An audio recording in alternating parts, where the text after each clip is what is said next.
இந்த உலகத்தில் சூழ்ச்சி செய்வதற்கு, மற்றவர்களுடைய ஒற்றுமையை கெடுப்பதற்கு பேர் போனவர்கள் யூதர்கள். இந்த யூதர்களை மிஞ்சக்கூடிய, இந்த யூதர்களை விட பயங்கரமான இன்னொரு கூட்டம் இருக்கிறார்கள். அவர்கள் தான் முனாஃபிக் என்று சொல்லப்படக்கூடிய நயவஞ்சகர்கள். இவர்கள் யார்? இவர்களுடைய தன்மைகள் என்ன? இவர்களை பற்றி குர்ஆன் ஹதீஸ் எந்த அளவுக்கு எச்சரிக்கை செய்கிறது? இவர்களுடைய முடிவு எப்படி இருக்கும் என்ற சகல விடயத்தையும் தெளிவாக இந்த பதிவிலே பார்ப்போம்.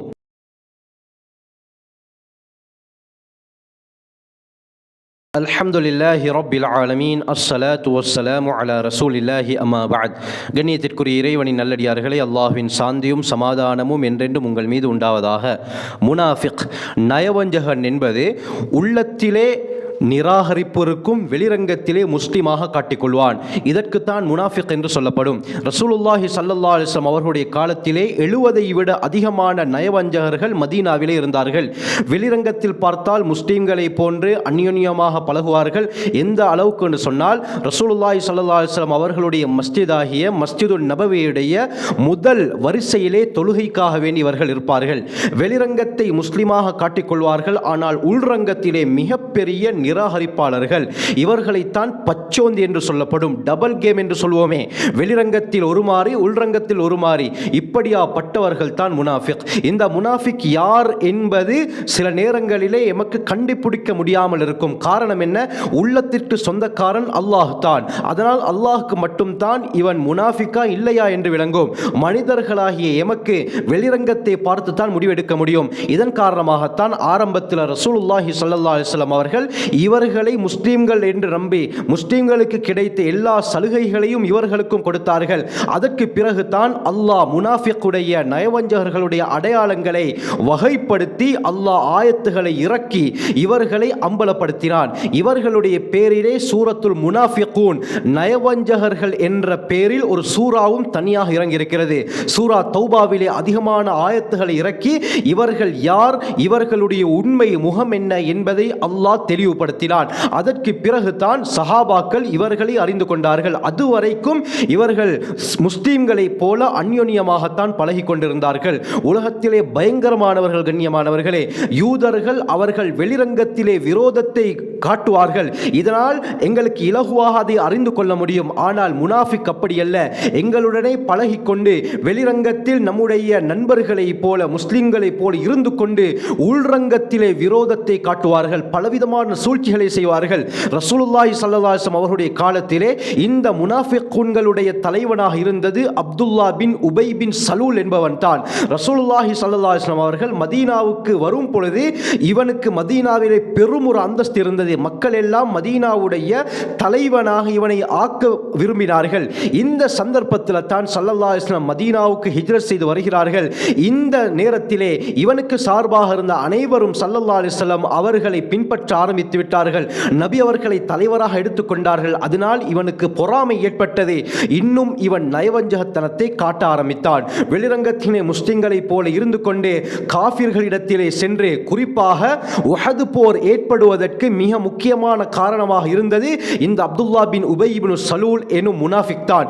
இவன் மக்காவிற்கு நபி அவர்களுக்கு தெரியாமல் சென்று மக்கா காஃபிர்களை சந்தித்து, பத்ர் யுத்தத்திலே உங்களுக்கு மிகப்பெரிய தோல்வி ஏற்பட்டது, அதற்கு நீங்கள் பழிவாங்க வேண்டும் என்று தூண்டி விட்டவன் அப்துல்லா பின் உபை பின் சலூல். இதன் காரணமாகத்தான் மக்காவுடைய படை முஸ்லிம்களை தாக்குவதற்காக வேண்டி உஹது மைதானத்திற்கு வந்தது. அருமையானவர்களே, குர்ஆனை எடுத்துக்கொண்டால் அல்லாஹ் சூரா பக்ரா, சூரா தௌபா, சூரா முனாஃபிகூன், இன்னும் அதிகமான சூறாக்களிலே இந்த நயவஞ்சகர்களுடைய தன்மையை பற்றி குறிப்பிடுகிறான்.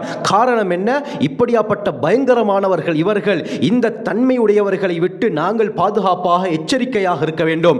சூரா பக்ராவிலே அல்லாஹ் ஆரம்பத்திலிருந்து இவர்களை பற்றி சொல்லிக் கொண்டு செல்கிறான். சூரா பக்ரா அத்தியாயம் 2 வசனம் 8 அல்லாஹ் இவர்களை பற்றி பல ஆயத்துகளிலே குறிப்பிடுகிறான். அதில் குறிப்பாக அல்லாஹ் கூறும் பொழுது, வைதா லகுல் லதீன ஆமனு காலு ஆமன்னா, இவர்கள் எப்படியாப்பட்டவர்கள் என்றால், முஃமின்களை, சஹாபாக்களை இவர்களை சந்தித்தால் காலு ஆமன்னா, நாங்கள் ஈமான் கொண்டோம், அல்லாஹ்வை நாங்கள் முழுமையாக ஏற்றுக்கொண்டோம் என்று கூறுவார்கள். வைதா ஹலௌ இலா ஷயாத்தீனிஹிம், இதே இவர்களுடைய தலைவர் மாரிடத்திலே, இவர்களுடைய கூட்டத்தாரிடத்திலே சென்று விட்டால் காலு இன்னா மஅக்கும், நாங்கள் உங்களோட தான் இருக்கிறோம், நாங்கள் முஸ்லிம்கள் கிடையாது, இன்னமா நஹ்னு முஸ்தஹ்சிஊன், நாங்கள் அந்த சஹாபாக்களை, முஃமின்களை, இறை விசுவாசிகளை பரிகாசிப்பதற்காக வேண்டி உங்களுடன் நாங்கள் இருக்கிறோம், நாங்களும் முஃமின்கள் என்று கூறினோமே தவிர உண்மையாக நாங்கள் இஸ்லாத்தை ஏற்கவில்லை என்று இவர்கள் கூறுவார்கள். இந்த இடத்தில் ஒரு மாதிரி, சஹாபாக்களிடத்தில் சென்றால் ஒரு மாதிரி, இப்படியாப்பட்ட குணமுடையவர்கள் தான் இந்த முனாஃபிகூன்கள். இந்த முனாஃபிகீன்களை பற்றி ரசூலுல்லாஹி ஸல்லல்லாஹு அலைஹி வஸல்லம் ஹதீஸிலே ஒரு உதாரணத்தை சொன்னார்கள். சஹீஹ் முஸ்லிமுடைய 2146வது ரிவாயத், அப்துல்லா பின் உமர் ரலியல்லாஹு அன்ஹு அறிவிக்கிறாங்க, ஸல்லல்லாஹு அலைஹி வஸல்லம் சொன்னார்கள், மஸல் முனாஃபிகி கஷாத்தில் ஆயிரத்தி பைனல் கனமைன், நயவஞ்சகனுக்கு உதாரணம் இரண்டு ஆட்டு மந்தைகளுக்கு மத்தியிலே தடமாறக்கூடிய ஒரு ஆடை போல என்று சொன்னார்கள். சில சந்தர்ப்பங்களிலே இந்த கூட்டத்தாருடன் இருக்கும், பிறகு சில சந்தர்ப்பத்திலே அந்த கூட்டத்துடன் இருக்கும், இப்படி மாறி மாறி இந்த இருக்கக்கூடிய ஆடை போல என்று ஸல்லல்லாஹு அலைஹி வஸல்லம் ஹதீஸிலே சொன்னார்கள். இதே போலத்தான் முஸ்லிம்களுக்கு ஏதாவது சலுகைகள் கிடைக்கும் பொழுது முஸ்லிம்களுடன் சேர்ந்து இருப்பார்கள், முஸ்லிம்களுக்கு ஏதாவது பிரச்சனைகள் வரும் பொழுது, யுத்தம் என்று வரும் பொழுது இந்த நயவஞ்சக கூட்டத்தாருடன் சேர்ந்திருப்பார்கள்.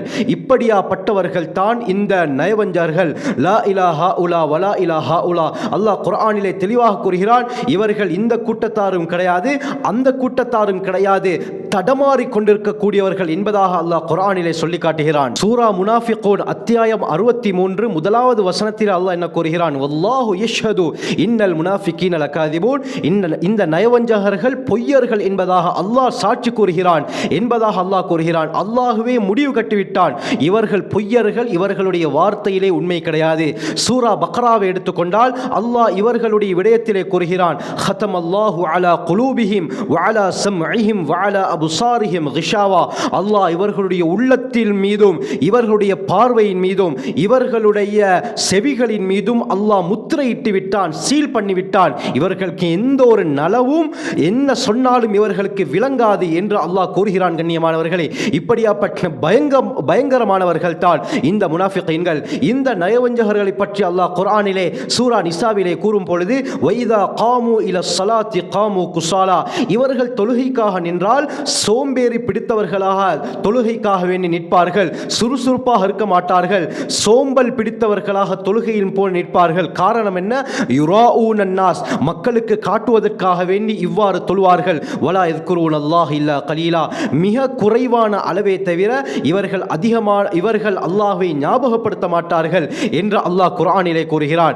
ஏன் இவர்கள் காட்டுவதற்காக வேண்டி தொழுவார்கள்? சஹாபாக்கள் இவர்களை தொழுகையாளி, சிறந்த வணக்கசாலி என்று நினைக்க வேண்டும். அது மட்டுமல்லாமல் இவர்கள் சிறந்த முஸ்லிம்கள் என்று அவர்கள் என்ன வேண்டும் என்பதற்காக வேண்டி சஹாபாக்களுடன் இருந்து தொழுவது போல் இவர்கள் தொழுவார்களே தவிர உண்மையாக இவர்கள் தொழமாட்டார்கள். செயல் தொழுகையாக இருக்கும், உள்ளம் அவர்களை எதிர்த்து கொண்டிருக்கும். கண்ணியமானவர்களே, ஏராளமான ஆயத்துகளில் இவர்களை பற்றி அல்லாஹ் கூறுகிறான். இன்ஷா அல்லாஹ் இன்னொரு பதிவில் ரசூலுல்லாஹி ஸல்லல்லாஹு அலைஹி வஸல்லம் அவர்கள் இந்த நயவஞ்சகர்களுடைய முக்கியமான 5 அடையாளங்களை பற்றி ஹதீஸிலே கூறியிருக்கிறார்கள். அவற்றை நாங்கள் தெளிவாக பார்ப்போம். இந்த முனாஃபிகீன்கள் இந்த காலத்திலும் இருக்கிறார்களா? அப்படி இருந்தால் அவர்களை நாங்கள் எவ்வாறு அடையாளம் கண்டு கொள்வது? இவர்களுடைய இந்த ஃபித்னாக்களை விட்டு நாங்கள் எப்படி முன்னெச்சரிக்கையாக இருப்பது என்ற விடயத்தையும் தெளிவாக பார்ப்போம். ஆகவே நாம் நம் வாழ்க்கையை சிறந்த முறையிலே அமைத்துக் கொள்ள வல்ல அல்லாஹ் நம் அனைவருக்கும் கிருபை செய்வானாக. ஜஸாக்குமுல்லாஹு கைர். வாஹிரு தஅவானா அல்ஹம்துலில்லாஹி ரப்பில் ஆலமீன்.